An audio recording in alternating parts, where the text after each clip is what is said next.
আগামীকাল সোমবার 8 সেপ্টেম্বর আমরা নিফটিতে একটা কি বড় র্যালি দেখতে পারি? অবশ্যই এটা এক্সপেক্ট করা যায়, কারণ সোমবার একটা বড় সোমবার একটা গ্যাপ আপের সম্ভাবনা আছে। কিন্তু গ্যাপ আপের পর ওই হায়ার জোনে নিফটি স্টে করতে পারবে কিনা এটা বড় কোশ্চেন আমাদের প্রত্যেকের মনের মধ্যে। কারণ লাস্ট কয়েকদিন ধরে আমরা দেখছি নিফটি গ্যাপ আপ তো ওপেনিং হচ্ছে, কিন্তু ওই গ্যাপ আপটাকে হোল্ড করতে পারছে না।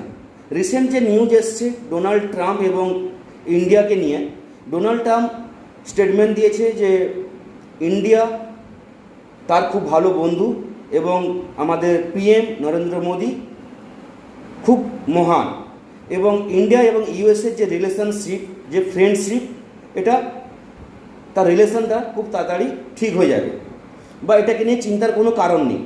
তো সেভাবে কিন্তু আমাদের নরেন্দ্র মোদীও, প্রাইম মিনিস্টার, তার রিটুইট করেছেন, জবাব দিয়েছেন। তো এই নিউজের ফলে মার্কেটে একটা পজিটিভনেস আসতে পারে। যদি পজিটিভনেস আসে তাহলে কিন্তু গ্যাপ আপ অবশ্যই হবে, এবং দেখার বিষয় হচ্ছে 24,850 লেভেলটাকে হোল্ড করে 25,000 লেভেল যদি ব্রেক করে যায় এবং পরপর 2 থেকে 3 দিন যদি হায়ার জোনে নিফটি ক্লোজিং দেয়, তাহলে সেখান থেকে কিন্তু শর্ট কভারিং আসবে। যদি না হয় তাহলে সেখান থেকে কিন্তু সেই সেলিং প্রেশার আমরা দেখতে পাবো লাস্ট কয়েকদিনের মতো।